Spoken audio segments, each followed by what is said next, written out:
Ok, muy buenas tardes. Vamos a cambiar un poco el tema con respecto a lo que hablamos esta mañana y vamos a conversar sobre algunos aspectos generales de la enfermedad cardiovascular, tratando de verlos desde un punto de vista tal vez un poco diferente al que usamos tradicionalmente.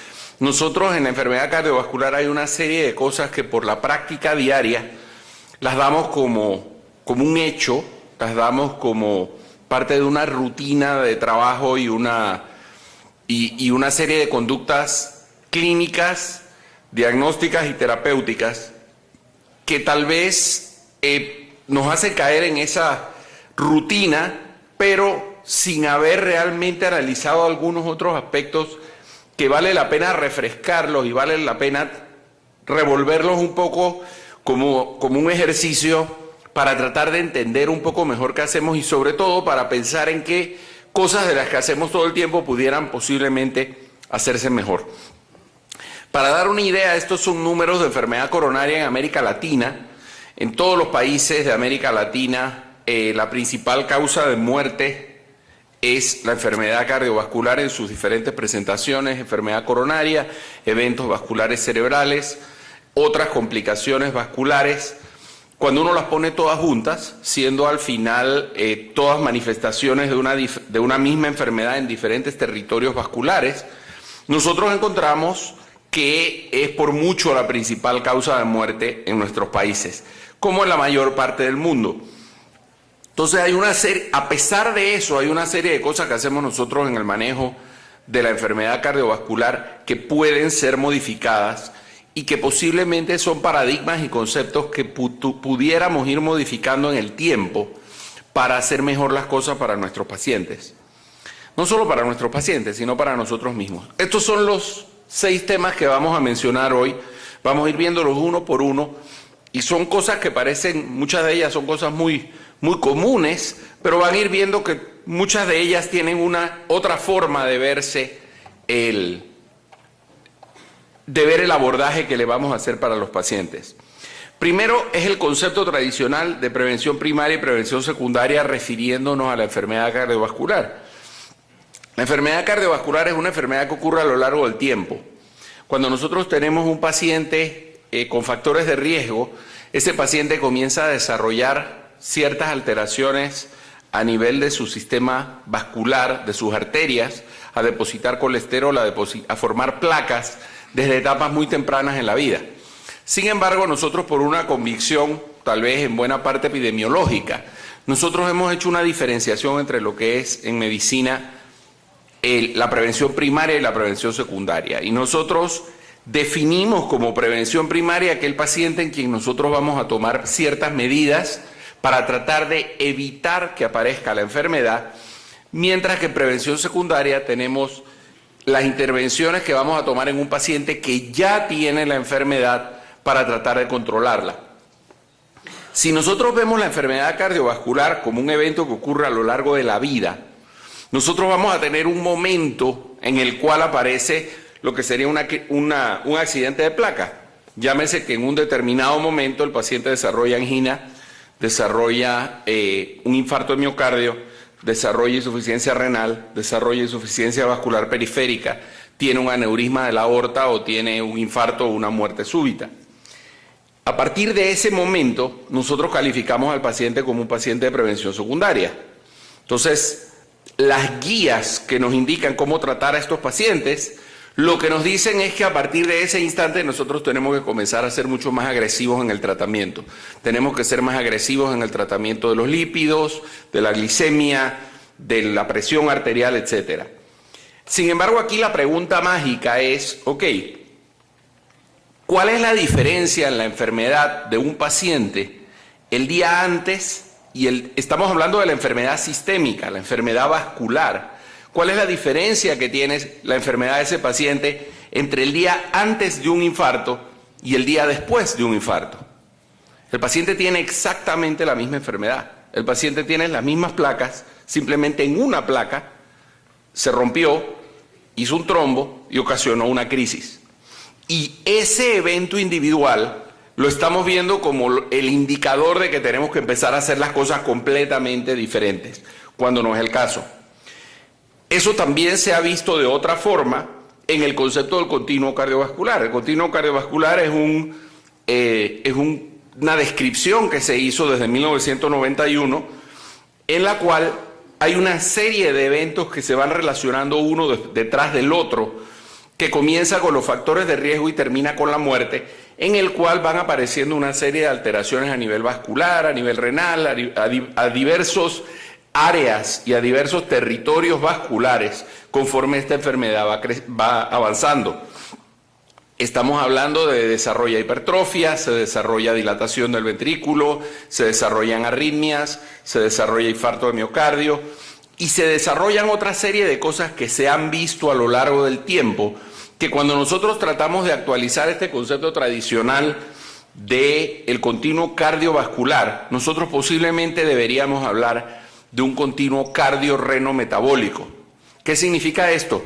Que por esos mismos factores de riesgo, nosotros no solamente vamos a tener enfermedad cardiovascular depositando placa en las arterias y depositando colesterol y obstruyendo las arterias. Nosotros simultáneamente van a ocurrir fenómenos a nivel vascular, arterial puramente, a nivel renal y a nivel metabólico. Entonces nosotros pudiéramos hablar de tres continuos paralelos que tienen elementos comunes entre sí y que unos interactúan sobre los otros, pero que son lo que realmente van a ocurrir a lo largo del tiempo y que van en contra de ese concepto tradicional de prevención primaria y prevención secundaria separados por una línea muy bien definida. Este es el ejemplo de la aorta de un adulto. Así es una aorta de un adulto mayor cuando se hace la autopsia. Todas esas irregularidades que se observan son placas dentro de la aorta. Sin embargo, esta otra es una autopsia en un niño de 8 años que murió por otra causa y ese niño de 8 años ya tiene placa, ya tiene lesiones vasculares con las mismas características histológicas que va a tener la de un adulto, que se van a ir desarrollando desde muy temprano en la vida. Entonces ese concepto tradicional de decir, ok, yo tengo el paciente que no ha tenido evento es diferente al paciente que ya tuvo un evento, es la primera cosa que posiblemente vamos a tener que empezar a cambiar. La segunda es el paradigma de lo que es tratar bien la enfermedad cardiovascular. El tratamiento moderno, cuando uno viene a un congreso y escucha hablar sobre el tratamiento moderno de la enfermedad cardiovascular, básicamente estos son muchos de los temas que se tocan. Se habla de células madre, se habla de angioplastía, se habla de la utilización de tomografía y de resonancia magnética, se habla de células de diferentes clases de stents con y sin medicamentos. Hay una serie de cosas que se interpretan como lo que es el tratamiento correcto o el tratamiento moderno de la enfermedad cardiovascular. Sin embargo, ninguna de esas cosas tiene el impacto que tiene sobre la enfermedad cardiovascular el controlar los factores de riesgo. Estos son datos de múltiples estudios, que es el impacto de la reducción del nivel de LDL en eventos cardiovasculares mayores. Una reducción del LDL de 30% significa una reducción consistente en diferentes poblaciones, con diferentes medicamentos y con diferentes niveles iniciales de colesterol, de reducción en enfermedad coronaria, evento vascular cerebral, revascularización y mortalidad total. Esto lo sabemos desde hace mucho tiempo. En el año 98 se publicó este estudio, el estudio AVERT, un estudio interesante, en el cual se tomaron pacientes que tenían indicación para una angioplastía y se llevaron o bien a una angioplastía, esto es antes de la época de los stents, o bien a una angioplastía, o bien a darle atorvastatina 80 miligramos. Pacientes con indicación para poner un stent en base a los criterios de ese momento. Por supuesto, los pacientes y al paciente que se le hacía la angioplastía, ese paciente que tenía indicación para angioplastía recibía el tratamiento estándar que incluía darle alguna estatina. 1998. La reducción de colesterol fue mayor en los pacientes que usaban 80 miligramos de atorvastatina, evidentemente. Y lo interesante es que los pacientes y quienes no se intervino en las coronarias tuvieron menos eventos isquémicos que aquellos pacientes en los cuales se intervino. Entonces hay una diferencia real y hay un beneficio en el control de los factores de riesgo por encima de destapar mecánicamente las arterias. Ahora podemos decir, bueno, pero eso fue antes de la época de los stents, ¿cierto? Y de ahí viene una teoría real que es la de que la arteria abierta es mejor que la arteria cerrada. Y nosotros esto lo hemos dicho muchísimas veces. Y estos son resultados de 3 tipos diferentes de stents y el análisis de la restenosis de las lesiones. En azul, arriba, la más alta, son los pacientes con stents metálicos y abajo tenemos 2 tipos diferentes de stents medicados que evidentemente generan menos restenosis y mantienen la arteria abierta más tiempo. Sin embargo, cuando nosotros analizamos el porcentaje de infarto o muerte cardiovascular en esos mismos pacientes, el tener la arteria abierta o tener la arteria cerrada no hace absolutamente ninguna diferencia.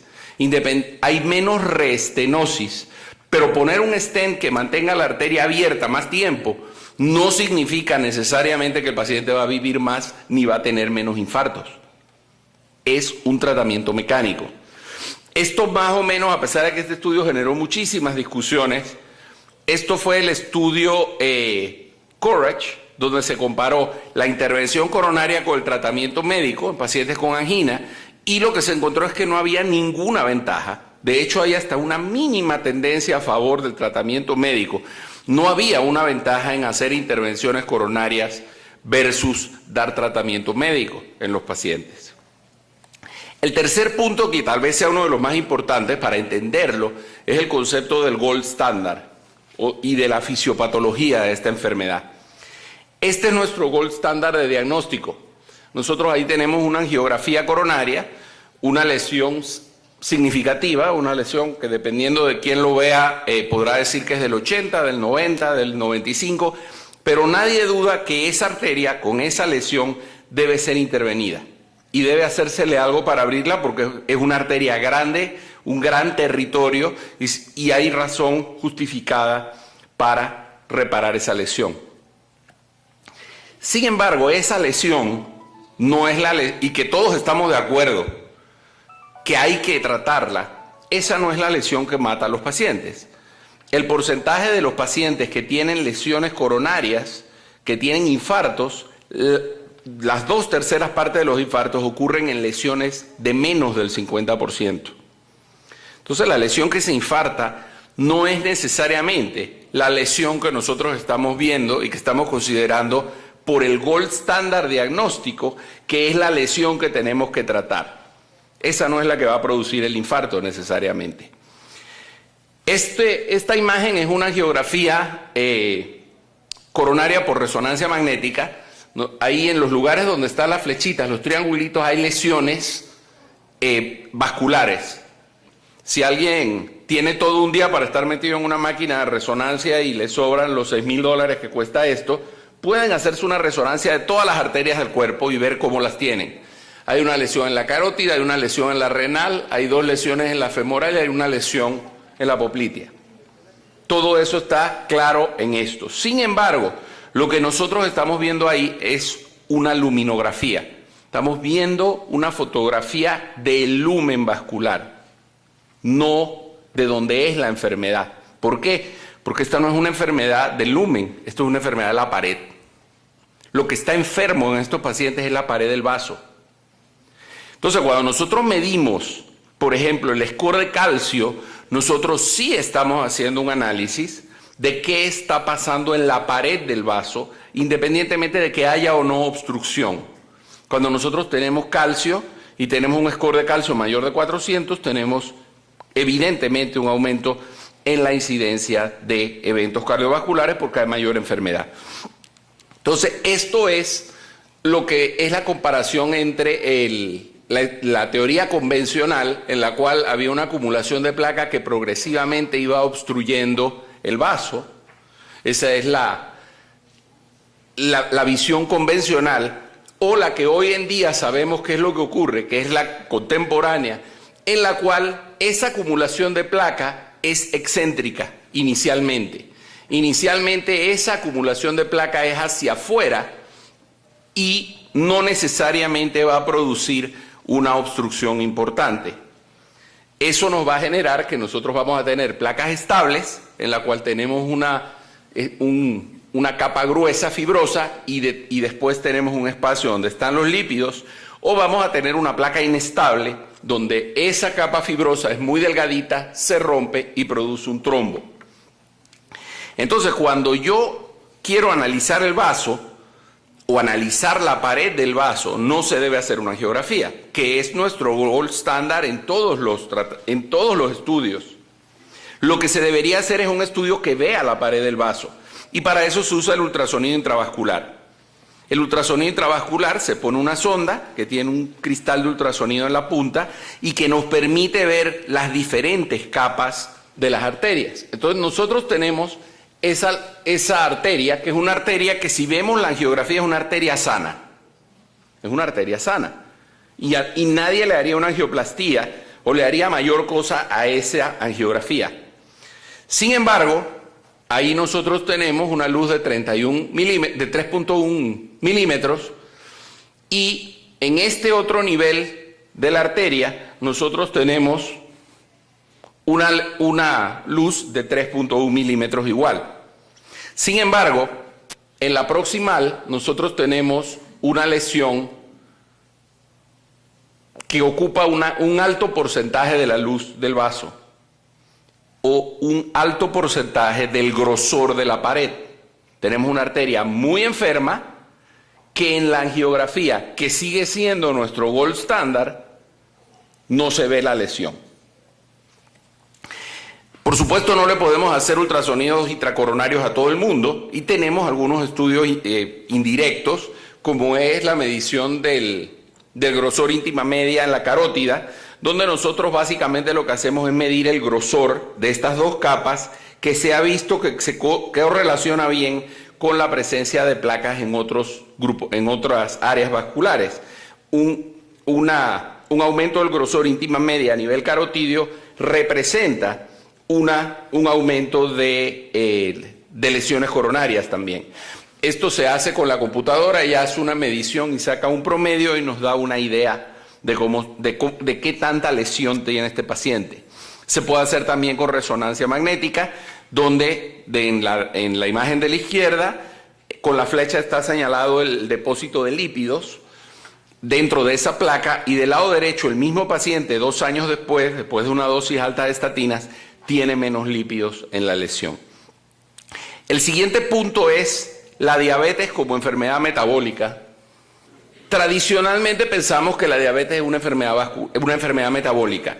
Sin embargo, yo creo que la diabetes no es una enfermedad metabólica. Y les voy a explicar por qué yo creo eso, y creo que vale la pena pensarlo. Ok, estas son las causas de muerte de los diabéticos. Hay un endocrinólogo en Panamá, muy buen amigo, que siempre dice que a él hace 15 años que no se le muere ningún diabético. Todos se le mueren a los cardiólogos. Todos los diabéticos se le mueren a los cardiólogos, no a los endocrinólogos. Y las principales causas de muerte de los diabéticos son las enfermedades cardiovasculares, no son las enfermedades metabólicas. De hecho, la diabetes es la tercera causa de muerte del diabético, no la primera. Hace mucho que sabemos que, independientemente de cuántos factores de riesgo tenga un paciente, ser diabético en la columna roja aumenta muchísimo su probabilidad de tener complicaciones. Y este estudio, que fue publicado en el año 98 y que es un verdadero clásico de la epidemiología cardiovascular, se analizaron pacientes que habían tenido un infarto o que eran diabéticos, y se vio, ok, ¿qué pasa con el paciente que no es ni diabético ni tiene infarto? Y se vio su mortalidad, la línea morada que está arriba. Y la línea roja, la que tiene mayor mortalidad, es aquella que tienen diabéticos con infarto. Sin embargo, lo interesante de este estudio es que el paciente infartado que no es diabético y el paciente diabético que no se ha infartado tienen la misma mortalidad en 8 años. A partir de este momento se comienza a considerar al paciente diabético como un paciente de prevención secundaria, porque es un paciente que su probabilidad de tener un infarto es igual al de un paciente que ya se infartó. Lo que pasa es que los criterios diagnósticos tradicionalmente en la diabetes son glicémicos. los niveles de glicemia y de hemoglobina glicosilada y de la curva de tolerancia son los parámetros que nosotros utilizamos para hacer el diagnóstico de diabetes mellitus, no es otros factores. Sin embargo, en la fisiopatología de la diabetes, nosotros vamos a tener el diagnóstico y a partir de ese momento sabemos que vamos a tener complicaciones micro y macrovasculares. En el tiempo, antes de ese diagnóstico, comienza a haber un incremento gradual de la glicemia postprandial y de la glicemia en ayunas. Y del mismo modo vamos a tener intolerancia a la glucosa, que es lo que se conoce como diabetes, prediabetes, y vamos a tener un incremento temprano de la insulina endógena.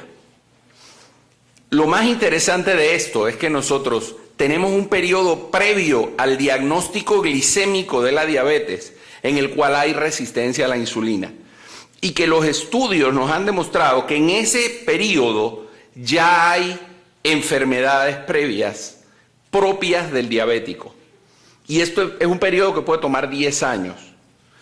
Esto lo vemos en la práctica todo el tiempo. Si nosotros tenemos, y pongo el ejemplo, si nosotros tenemos un paciente de 40 a 42 años que nos llega con un infarto de miocardio y no es diabético, ese paciente se le hace su angioplastía en agudo, no hemos dudado que la angioplastía sirva, se le da su tratamiento, etcétera. Un altísimo porcentaje de esos pacientes que tienen un infarto siendo jóvenes, cuando tienen 50 o 55 años son diabéticos. 2 minutos. Eso, perdón. 2 minutos. Eso lo que nos indica realmente es que esos pacientes son diabéticos desde antes, pero no les ha subido todavía la glicemia. Pero vascularmente ellos se comportan igual que un diabético que ya ha tenido hiperglicemias. ¿Qué significa esto que va de la mano con el síndrome metabólico? Hay acumulación de lípidos a nivel abdominal y hay un proceso inflamatorio, hay resistencia a la insulina y hay un depósito anormal de lípidos en el corazón, en el hígado, en el páncreas y en diferentes tejidos. El siguiente punto son las guías. Las guías, todos estamos de acuerdo con lo que hay que hacer con las guías, se vienen publicando desde el año 70, están un poquito retrasadas las de hipertensión, se supone que el año que viene vamos a tener las de lípidos nuevamente. ¿Qué usamos hoy en día? Tenemos lo que yo le llamo el ATP 3.5. Salió el ATP 3, hubo información y lo modificaron un poco. Y lo que nos dijeron básicamente es que hay que tener el colesterol en menos de 160 todo el mundo, con un factor de riesgo o con 2 factores de riesgo. Lo ideal es que esté por debajo de 130, lo óptimo que esté abajo de 100. Y si es un paciente que ya tuvo eventos o es diabético, menos de 70. Para lograr eso, nosotros no estamos haciendo lo correcto. Estos son datos de qué porcentaje de pacientes son realmente tratados cuando tienen la indicación y estamos hablando que anda alrededor del 30, 40, 50%. En Europa solo el 50% de los pacientes con dislipidemia tienen menos de 200 de colesterol. En Latinoamérica, más parecido a nosotros, porque siempre usamos estadísticas europeas o americanas, esto es Latinoamérica, esto es México. Vemos que los pacientes de bajo riesgo llegan a la meta más fácilmente, pero los pacientes de alto riesgo, el 70% de los pacientes no han llegado a la meta de lípidos. Canadá, un país donde la medicina es socializado, lo usamos de ejemplo, todo está organizadito, les dan a los pacientes la medicina. Del 55% de pacientes que tienen un perfil de lípidos con indicación de necesitar estatinas, el 42% lo reciben, estatinas. Pero solamente el 7% tiene el LDL por debajo de 100. El otro 93% no está controlado.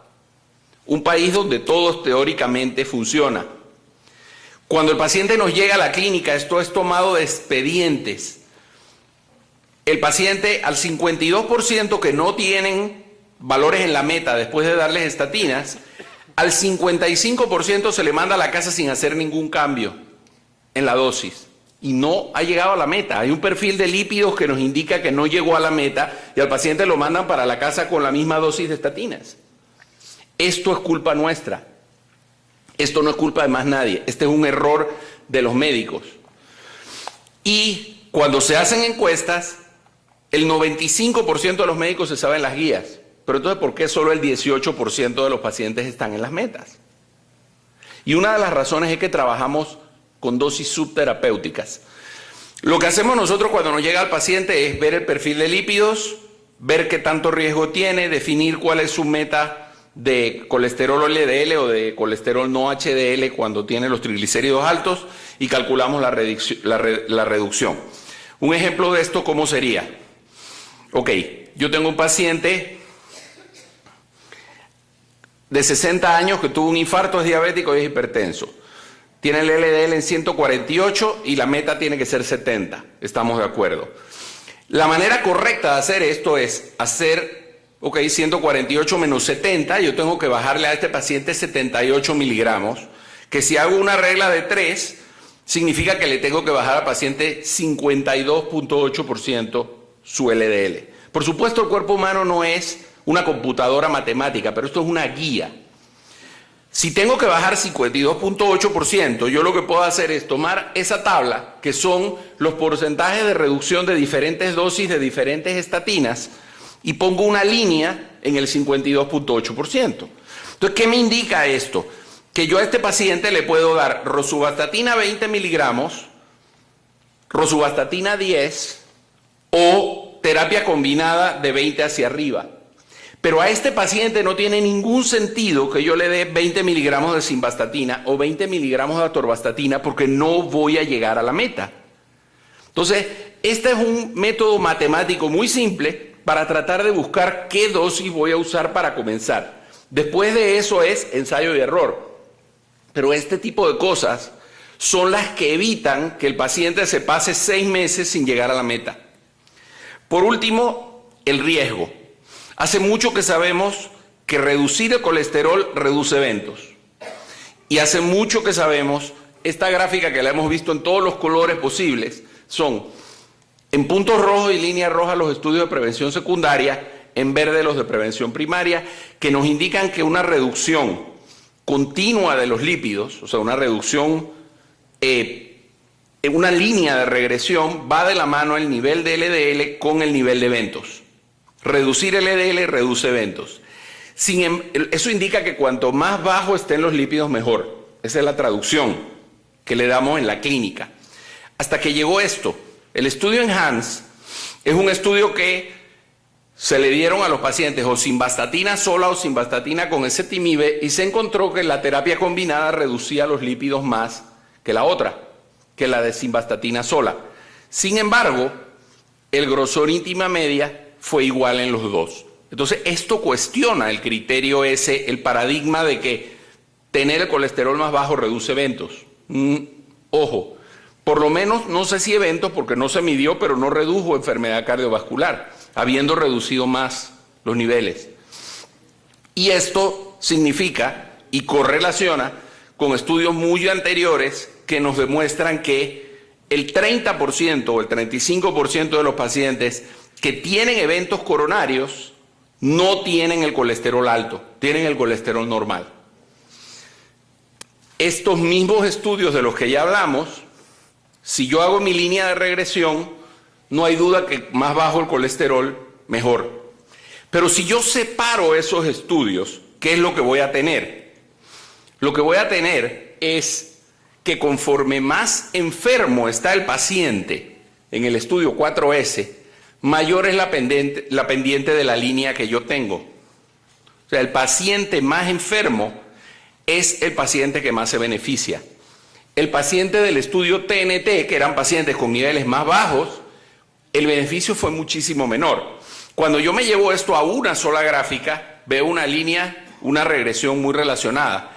Pero cuando lo analizamos estudio por estudio, hay elementos adicionales que van quedando fuera.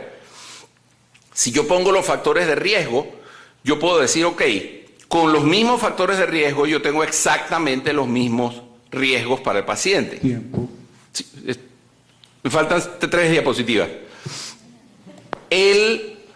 Sin embargo, si yo a esto le agrego la proteína C reactiva para calcular el índice de Reynolds, yo lo que voy a encontrar es que tengo mucho más riesgo de eventos si tengo la proteína C reactiva alta que si la tengo normal, con los mismos factores de riesgo tradicionales.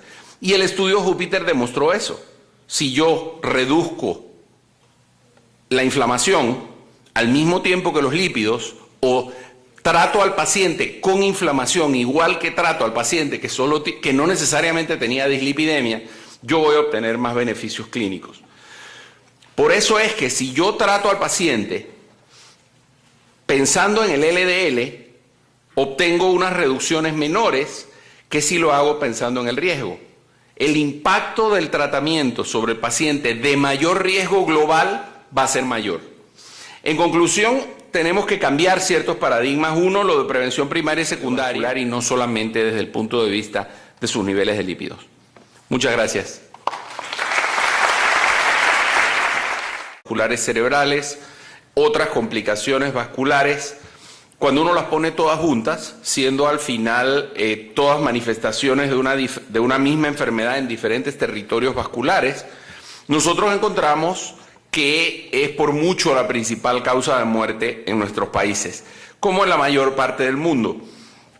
Entonces hay una serie, a pesar de eso, hay una serie de cosas que hacemos nosotros en el manejo de la enfermedad cardiovascular que pueden ser modificadas y que posiblemente son paradigmas y conceptos que pudiéramos ir modificando en el tiempo para hacer mejor las cosas para nuestros pacientes. No solo para nuestros pacientes, sino para nosotros mismos. Estos son los 6 temas que vamos a mencionar hoy. Vamos a ir viéndolos uno por uno y son cosas que parecen, muchas de ellas son cosas muy comunes.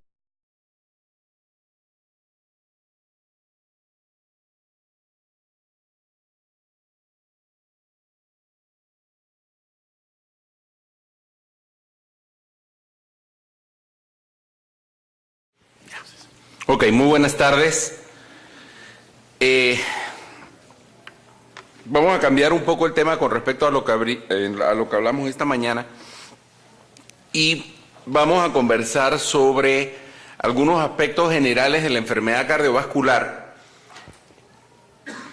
tratando de verlos desde un punto de vista tal vez un poco diferente al que usamos tradicionalmente. Nosotros en la enfermedad cardiovascular hay una serie de cosas que por la práctica diaria las damos como un hecho, las damos como nosotros definimos como prevención primaria aquel paciente en quien nosotros vamos a tomar ciertas medidas para tratar de evitar que aparezca la enfermedad, mientras que en prevención secundaria tenemos las intervenciones que vamos a tomar en un paciente que ya tiene la enfermedad para tratar de controlarla. Si nosotros vemos la enfermedad cardiovascular como un evento que ocurre a lo largo de la vida, nosotros vamos a tener un momento en el cual aparece lo que sería un accidente de placa. Llámese que en un determinado momento el paciente desarrolla angina, desarrolla un infarto de miocardio, desarrolla insuficiencia renal, desarrolla insuficiencia vascular periférica, tiene un aneurisma de la aorta o tiene un infarto o una muerte súbita. A partir de ese momento, nosotros calificamos al paciente como un mes, pero van a ir viendo que muchas de ellas tienen una otra forma de verse de ver el abordaje que le vamos a hacer para los pacientes. Primero es el concepto tradicional de prevención primaria y prevención secundaria refiriéndonos a la enfermedad cardiovascular. La enfermedad cardiovascular es una enfermedad que ocurre a lo largo del tiempo. Cuando nosotros tenemos un paciente con factores de riesgo, ese paciente comienza a desarrollar ciertas alteraciones a nivel de su sistema vascular, de sus arterias, a depositar colesterol, a formar placas desde etapas muy tempranas en la vida. Sin embargo, nosotros por una convicción, tal vez en buena parte epidemiológica, nosotros hemos hecho una diferenciación entre lo que es en medicina la prevención primaria y la prevención secundaria. Y nosotros, parte de una rutina de trabajo y una serie de conductas clínicas, diagnósticas y terapéuticas que tal vez nos hace caer en esa rutina, pero sin haber realmente analizado algunos otros aspectos que vale la pena refrescarlos y vale la pena revolverlos un poco como un ejercicio para tratar de entender un poco mejor qué hacemos y sobre todo para pensar en qué cosas de las que hacemos todo el tiempo pudieran posiblemente hacerse mejor. Para dar una idea, estos son números de enfermedad coronaria en América Latina. En todos los países de América Latina, la principal causa de muerte es la enfermedad cardiovascular en sus diferentes presentaciones, enfermedad coronaria, eventos vasculares.